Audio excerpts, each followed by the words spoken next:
I don't think we realize the power of fashion. Someone has a skinny jeans comes into the church. We look in the world and we see an athlete with a mohawk, the mohawk comes into the church. Somebody in Hollywood wears a short skirts come into the church. Your wardrobe is a public statement of your personal and private motivation. But there is a fad trying to come among our holiness people to allow girls to wear what they call leggings. Why is it that people who say, well, it's too hot to wear hose, they want to wear leggings? Some people will say, well, they're just tights, but they're not tights. Or you can wear a dress that's full enough, big enough to be modest, whatever you're doing. And if you're not able to do that, don't do anything to be immodest. It's confusing me when I look up and I see people on Sunday mornings doing praise and worship in bodycon dresses. And seeing women do praise and worship in bodycon dresses that is so tight until I can see the dimples in your behind. So tight until I see your thong. I'm confused about the call of God on our lives. You have so-called Christian celebrities that look like this.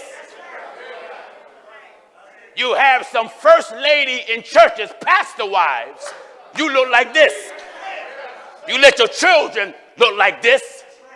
You let many of the mothers in the church look like this. You go to so-called Christian concerts and the women look like this. For some reason, the women of God in this hour don't want to put on clothes, and I don't know why. Yah is telling us as women to dress in a way that is becoming, to dress in a way that is righteous, to dress in a way that is fitting. Welcome back to the channel, where we tackle important topics facing the modern church today. In recent days, we've seen a concerning trend growing in some churches. Ladies in ministry dressing immodestly, even on the pulpit. In this video, we're going to explore why this is happening and how it goes against biblical principles of modesty and reverence. How you dress will speak a lot about who you are, your attitude, and your intent when choosing that attire. We will know whether your heart is inclined towards God or self. The Bible speaks clearly about the importance of modesty, especially for those who are representing God's message to His people. In 1 Timothy 2:9, Paul writes, I also want the women to dress modestly, with decency and propriety, adorning themselves, not with elaborate hairstyles or gold or pearls or expensive clothes, but with good deeds, appropriate for women who profess to worship God. I don't want to see your boots. Your wardrobe is a public statement of your personal and private motivation. Hemlines are a hard issue. Modesty means propriety and decency. It means avoiding clothes and adornment that are extravagant or costly or sexually enticing. Modesty is humility. I love this. Modesty is humility expressed in dress. It's a desire to serve others, particularly men, not promoting or provoking sensuality. And modesty is a choice you make. Immodesty is more than wearing a short skirt or a low-cut top. It's the act of drawing undue attention to yourself. It's pride on display by what you wear. Self-control is, in a word, restraint. Restraint for the purpose of purity, for the purpose of exalting God and not ourselves, and that's the hallmark of a godly woman's dress. God's word calls us to dress in a way that reflects humility and respect for ourselves and others, especially in a place of worship. When ministers, particularly women, step on stage in revealing or inappropriate clothing, it sends a message that goes against the heart of what worship is supposed to be, focusing on God, not ourselves. Women have a powerful and important role in the church. Their voices bring hope, encouragement, and truth. However, this sacred role comes with responsibility. When women in ministry dress provocatively, it not only distracts the congregation but also diminishes the message of the gospel. It's important to remember that the focus of any minister, male or female, should be on leading the congregation towards Christ. When the attire becomes a distraction, It takes away from the core purpose of ministry. The way ministers dress can deeply impact how the congregation receives the message. Instead of leading hearts towards spiritual growth, immodest dressing can spark division, gossip, and even temptation. It's a stumbling block not just for men, but for anyone struggling with focus during a service. Yah is telling us as women to dress in a way that is becoming, to dress in a way that is righteous, to dress in a way that is fitting. The older you get, wear age-appropriate clothing. If your 20s are over and your 30s are over and your 40s are over, even your 50s are over, wear what flatters you. Wear what makes you look regal. Wear what makes you look good. Wear what makes you look timeless, not what's trending. You don't need to be wearing these demonic leggings with the ruching at the back. This thing has been on my mind because of this prophecy. First of all, leggings are not the proper pants to be out in public with unless you're headed to the gym or back. This thing called yoga pants, gym pants, they're not for all day wear with a tiny tank top and crop top. And then the new style that has come from China, home of defilement, because they always pander to Western styles and Western needs. You in Africa, listen to me.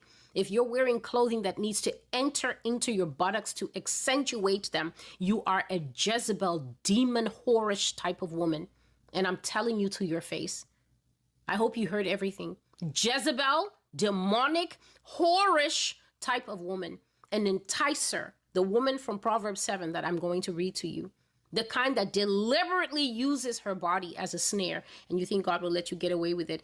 Every single person who causes the downfall of another by deliberately employing seduction. You cannot wear pants like that and act like you don't know what they look like when you step outside. You're doing it deliberately for attention. You're doing it deliberately because you don't have a single woman in your life who has been a role model to you or taught you better. You're doing it because you're cheap. You're doing it because you're lost. You're doing it because you don't want better. You're doing it because nobody has ever pushed or encouraged you to want better. You definitely know that you're not heading to the gym dressed like that, with material penetrating your backside so that everything is accentuated. And then you walk on the street and you're taking pictures because you actually want to capture all the stunned gazes of the people behind you, male and female. You want attention. I'm telling you, you will get all the attention that you want in Satan's brothel. The brothels that are coming from you, American women, the Russian brothels, the Chinese brothels. Modesty isn't about shaming anyone for how they look. It's about respect for God, for others, and for oneself. When ministers dress appropriately, they honor the sacredness of the pulpit and the seriousness of their calling. Dressing modestly will prevent brothers from committing sin when they look at you lustfully. Remember, your worth is not determined by what you wear, but by who you are from the inside. So why is this trend happening? In part, it's influenced by modern culture. Social media and entertainment push the idea that success and attention are tied to appearance. But should this worldly mindset influence how we dress in church, especially those called to preach? I don't think we realize the power of fashion. Someone has a skinny jeans comes into the church. We look in the world and we see an athlete with a mohawk, and the mohawk comes into the church. Somebody in Hollywood wears a short skirts come into the church. A few years ago, I decided to pray before dressing. I literally asked God, what tie should I wear? What suit? Well, I'm very serious. I said, Father, and I hold several ties. I don't have that many, but I hold the ones I have. And I said, Lord, which tie should I wear? Do you know just a tie can turn someone off? Are you listening to me? Father, I want to exert maximum effect for you. What tie should I wear? What shirt should it be, white or blue? Those are my usual two choices. Should I wear a black suit, a blue, a gray, a charcoal? And I ask him these things. Let me tell you something. If you do that, let me speak to the ladies first. Ladies, you're very attractive. God bless you. Don't be angry with me. When Paul speaks of decoration and fashion, he always addresses only the women. Is this mic working? Ladies, listen to me. Next time you dress for church or work to go anywhere, you pray to God and say, Father, tell me what to wear. Let me tell you, give you a guarantee, particularly for church. If you pray that prayer and you listen for the voice of the Spirit, the dress styles of the church, the Lord will tell you, my daughter, change your entire closet. None of it is suitable for my house. And go to Walmart, get a brand new wardrobe. Or Kmart, wherever you shop. Dress has to reflect the image of God. Some women ministers might feel pressure to be relevant or trendy, but we must remember that God's standards are unchanging. Being set apart means we don't conform to the ways of the world. Read Romans 12:2. The church should be a place where God is glorified, not where worldly standards of beauty and fashion are idolized. We want to encourage all women in ministry to be mindful of their attire, knowing that their presence is powerful, not because of how they look, but because of the message they carry. By dressing modestly, you set a Christ-like example for others to follow. The women of God in this hour don't want to put on clothes, and I don't know why. What is it? Because we finally got enough money to buy titties? Because we finally got enough money to go and buy extra behind? And now everything you wear got to be tight, got to be sexy? So now sex appeal is on an all-time high. Not worship, not brokenness, not Lord, here I am, not God, purge me and cleanse me. God, I don't even know who I'm talking to today. I can't take it no more. And it hurts. It hurts because we're the Christians. It hurts. And we're the Christians and we looking like hoes. I'm sorry. We're the Christians. And we up in the pulpit with leather pants on. And some of us ain't got no business having them on, period. And we done went bodycon crazy. Everything is a bodycon dress. Are y'all serious? You the women of God and you taking pictures with your shoulder all out like this and you the woman of God?